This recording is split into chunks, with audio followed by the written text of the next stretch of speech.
Hi, everybody. This is Mama Cheryl, and this is Meet the Fam. Welcome to Meet the Fam. Today we have German in my phone. It says my favorite Mexican son, and he put it there. And he is a wonderful, wonderful son to us.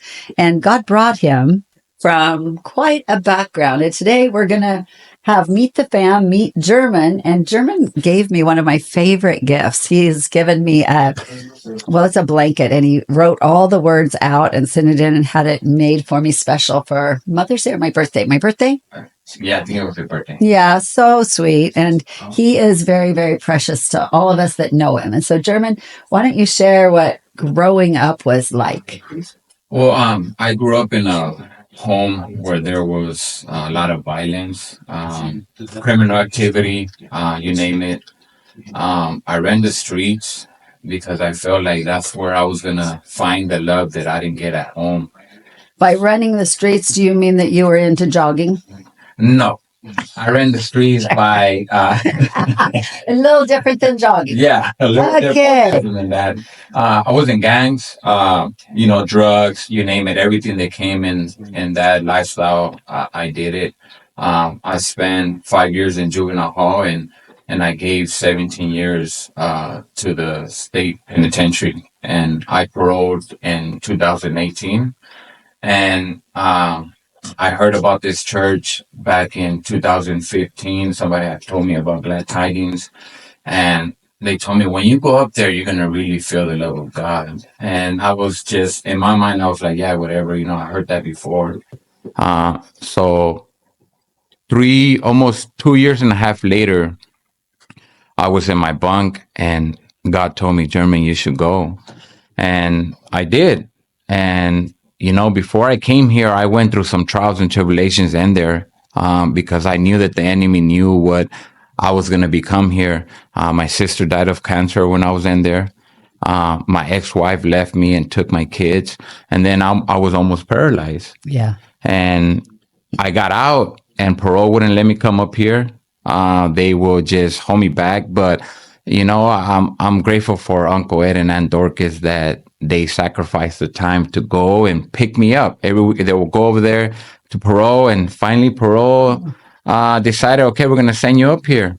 Are they your biological uncle and aunt? No, they're my spiritual uncle and aunt. They're here beautiful. from... It's the family of God. Yeah. Here we are talking about Meet the Fam, and you're talking about these people, but they really were family to you. Yeah, because they not to talk bad about my family or anything, but they really went out of the way more than my own family did when I was struggling. I love my family. I forgive them, and I know where they were at the time.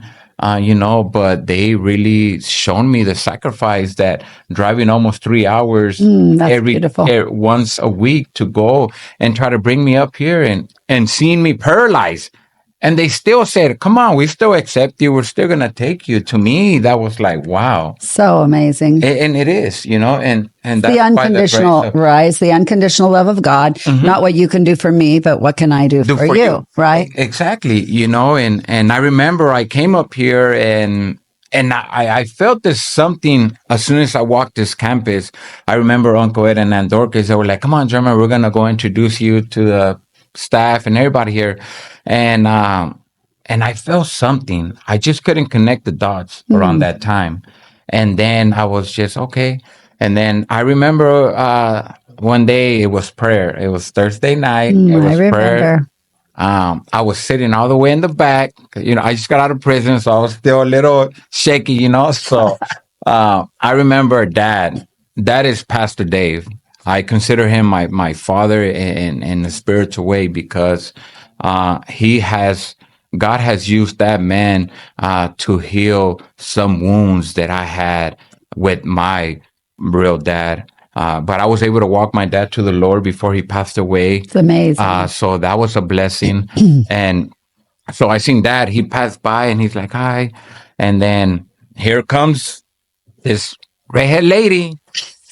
Sure. Whatever.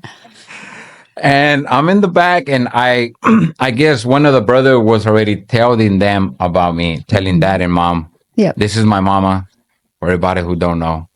Um, she walks by and she's like, "Hi, my name's Cheryl," and I was like, "Hi, my name's German." She's like, "Dave, German is here," and I was like, "Okay, they already know a little bit about me." So we were excited. We had heard that you were coming, and we were like, yay, can't wait till you get out of prison and come here and really get into the community, the family, so that we could all serve God together. And when I met you, I was like, oh, yay, I'm so excited.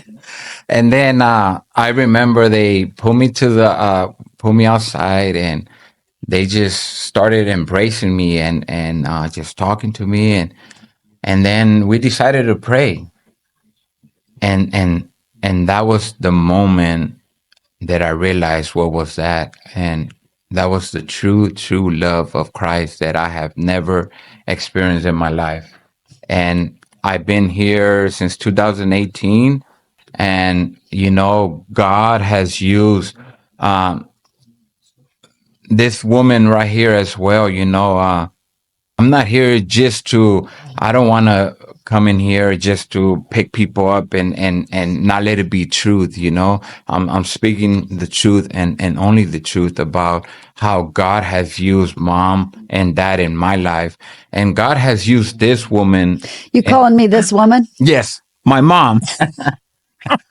This woman, German. In my life to heal, because I had a lot of mom wounds in my life, and God has used Mama Cheryl and so many ways to bring healing into my life. And I know that that's my Lord and Savior Jesus Christ working through her to help me heal those wounds.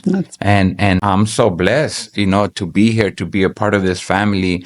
And not only, there's a lot of other people that has embraced me, that has loved me, that has reached out to pick me up and be there for me in my hard times. Because I had hard times since I've been here as well. No.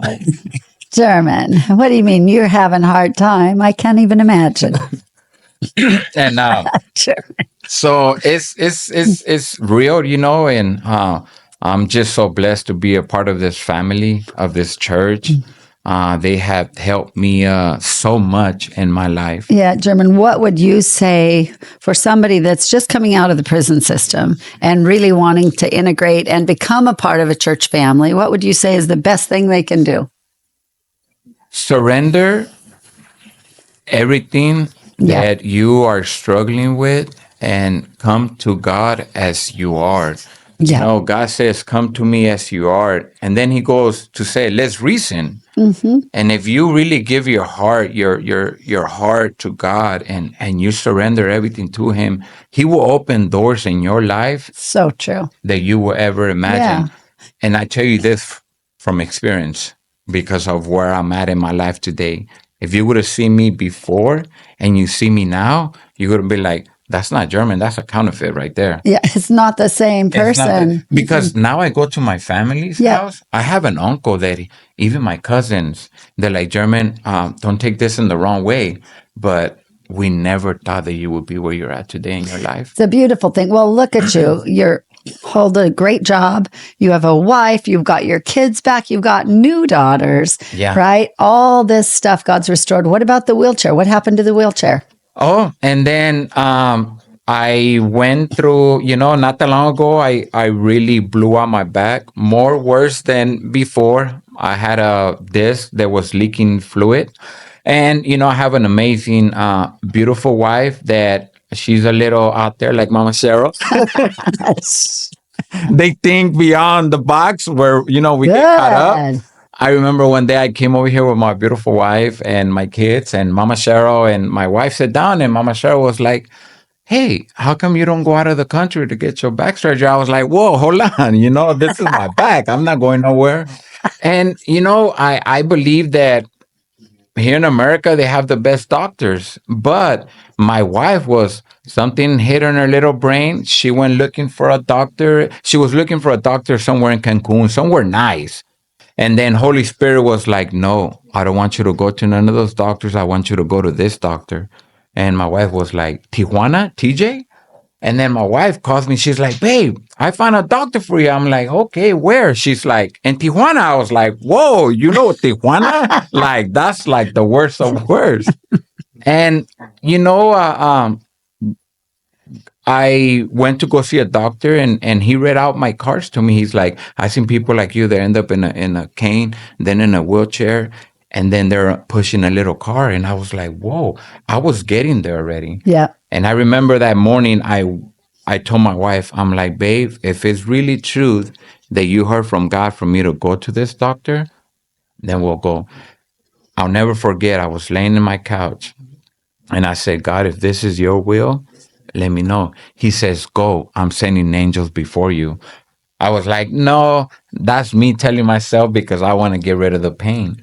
And before I asked him again, he told me the same thing. Wow, beautiful. I go, and the first person that picked us up there, he was a believer. So that gave me a little bit of peace. Yep. Then I remember the day before my surgery, I told my wife, I'm like, babe, can we go down and go to the pool just so I can relax? And I don't know, with me, my wife's over there. I'm inside here. And then there's this guy over there. Never seen him in my life. Don't even know nothing about him. So we're talking, and he's like, hey, can I tell you something? I was like, yeah. He's like, I just feel this presence of angels all over you. It's so beautiful. Then I get my surgery. Even the doctor at the end, he was a believer. Yep. He was amazed that I got up and walked. No pain medication, no Norcos, no morphine, no nothing. And then I remember I looked out the window and I just seen angels rejoicing. And I was like, God, why are they so happy? Why they're doing all these crazy moves and everything? He's like, German, because now you have a testimony that you can share with the world that's going to bring me all the praise and all the glory and honor. It's pretty beautiful. Yeah. He came back and was healed. God healed him through a Tijuana doctor, which is amazing because the doctors here were not saying that.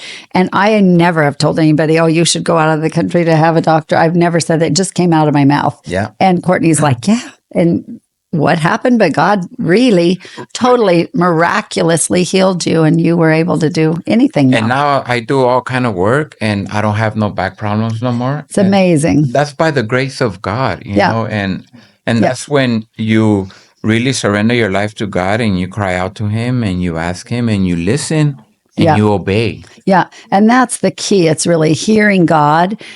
Each situation is different. Every situation. And we get in these religious motifs. No, this is what God's going to do. This is what God always does. But look at your testimony. It's amazing. And honestly, God's used German in going into the juvenile hall and sharing his story and being able to help the young people. It's a beautiful, amazing, amazing journey watching you grow and become the man that you are. It's a beautiful, amazing journey. How old are you now, German? I'll be 39 in July. 30. But I know I look young because you... Oh, you look young. You are young. You look young because you are young. But what about when we went to the DMV to get your driver's license? Tell us about that.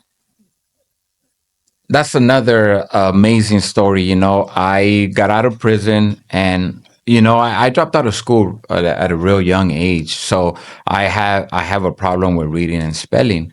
And, you know, I never seen, you know, sometimes it's sad but truth, but sometimes we can't see behind our own ears. Yeah. You know, always somebody else got to see certain things in our lives. And I remember Mama Cheryl was just telling me, like, you got this, you got this. I was like, you don't know me. I've been in the streets all my life. All I know how to do is crimes and going out of prison. That's all I know. She's like, no, you got this. And I remember she took me to up there and she's like, you're going to take your test and you're going to pass. I was like, we went to the DMV together. He was 33 years old. 33 years old. Yeah. He's like, I've driven for about 20 years. Yeah. But I never had a driver's license. I'm like, well, we're going to get your driver's license, German. And he's like, I don't think I could pass a test. I'm like, you could pass a test. We're going to go pass that test. Yeah. And she believed in me. You know, she gave me that mama bear courage. Like, come on, son, you got this. And I was like, okay, let's go. And I ended up passing my test, you know, that day. By the grace of God. Yeah, that day. And then I went to take my driving test and I didn't pass the first time. And then she's like, don't worry, I'm going to find. And then she sent me all the way like an hour away from here to Woodland to go and take my test the next day. And then God blessed me with some amazing guy. He's like, I understand. He's like, but you know what? Congratulations. You passed your driving test. And I've been having my driver's license ever since. And God has just opened so many doors for me in my life. And it's amazing. I did a 2-year college thing right here at the campus. I graduated. I made it through with honors. I graduated through the program that we had here called the AAA Tranche, Healing Hurting Hearts. And I'm still here, and I'm still doing it one day at a time. It's awesome. I have a beautiful wife, and I have 3 beautiful children in my life. I was able to get full custody of my oldest daughter. It's beautiful. By the grace of God, and God's just opening doors for me in my life. And like I said, I'm just so grateful and thankful for this church, for this body. And I'm just really, really thankful for Mom and Dad. Well, I really am, because you guys have really shown others how to live the love of God. And, and you guys accepting people like us here. And people like you are wonderful. And but not a lot of people see that. They see us all tatted up and they like, oh, keep a distance. And I'm going to tell you this, guys. I don't know who's going to see this video, but go to a church and see if you see guys tatted up like me, handling the church money. That's true. My pastor, my dad lets me take the offering and go in there and trusts us to go in there and count the money. It's a beautiful thing. Who does that? Yeah. But see, that's truly the love of God. They don't put boundaries or. Well, they set you up. They set you up for success. They have several people, and it's like we all count the money together. We check and balance each other. It's a wonderful thing, and you do a great job. Yeah, it's beautiful. And who does that? Only the love of God. Jesus. Through these people. Restoration. And I'm just happy and blessed to be a part of this family, and grateful to God for this church. You are a wonderful blessing, and we are excited. God has used German to touch many, many people. He's really very full of love and mercy and grace, and he knows what he's walked through, and so he reaches out and grabs other people and says, come on, let's do this. It's a beautiful thing. I see you doing that all the time. A lot of people love German. It's beautiful. And, that's by the grace of God, and because I've been there. I've been in the gutter. I know how it is. I know how hard it is. So now when I see people that are broken and struggling, I want to be able to share with them what God has shared with me. Awesome. His mercy, His forgiveness, His love. Like Mom said, I go inside juvenile hall and I talk to the kids and I share my testimony with them because I want to see them succeed. I don't want nobody to go through what I went through. Right. And the shirt that I'm wearing today, I asked my dad if I can have this shirt, and he took it off his back and gave it to me. And to me, it means a lot. So I'm just grateful to be nothing here. Like the family. It's a beautiful thing. Yeah. Amen. Do you have a favorite verse or quote, German? Anything you want to share with everyone? Just in closing, I'll leave you with this. There's 3 scriptures. The first one is out of James 1:22. He says, don't just merely listen to the word and so deceive yourself, but do what it says. The next one is out of Jeremiah 29:11. He says, for I know the plans I have for you, plans to prosper you, not to harm you, to give you hope in a future. And the third one I leave you guys with is just let these scriptures not just come in your ear and the other, but let them marinate in your heart and your soul and your spirit. And the next one is out of Proverbs 3:5 and 6. He says, trust in the Lord with all your heart and lean not in your own understanding, but in all your ways acknowledge him, and he should direct your steps. Trust and believe he will. And if I didn't stop him, he would go on and on and on. Yeah. And German cracks me up because he was taking the Bible college, right? And he's like, I'm not good at books. I'm not good at studying. I'm like, you're memorizing everything they say to memorize. He did awesome. So I'm so proud of you. But that's how God works. I didn't know how to read, and God is teaching me how to read through his word. It's amazing. And he's giving me scriptures that I was like, how is this happening? But he's just laying them in my heart. what to live for. So beautiful. One more. Colossians 3:17. And whatever. I knew it. Colossians 3:17, it says, and whatever you do, either in words or in deeds, do it all in the name of our Lord Jesus Christ, giving thanks to the Father through him, so the Father will be glorified. So beautiful. Now, going all the way back to the beginning, when you're in prison, people look at your paperwork, right? Yes. And so your paperwork would have made you look like you were a pretty rough boy. Yes. If I went in there, I've been in prison 5 times, and this last time I ended up shooting 2 guys. Okay. And God forgave you for that. God forgave me for that, and he restored my life, and he has given me a new identity. I don't live by that no more. He's nothing like he used to be. Nothing. No. The old man is dead. Yeah, he's long gone. Long gone, and the new man is right here. I'm loving and caring. I will hug you and give you a kiss. He will. Beautiful. So I'm so happy you got to meet German. Yeah. He is unquestionably just a delight to my heart and my son, unquestionably. I love it. My phone, actually, he put his name in there, German, your favorite Mexican son. And when my phone rings, it says, German, your favorite Mexican son. Makes me laugh every time it happens. But I just want German to know what a treasure he is to all of us. And if you get to see him somewhere, just come up and hug him and say, hey, he'll probably kiss you on top of the head. He is very precious. So the guns are long gone. Life is good. It's all that past is a done deal. And so many people here have those stories. Yeah. And you are a champion to champion them as well. So amen. Beautiful. Thank you, German. Thank you. I love you. I love you too. Love you. Beautiful. So fun.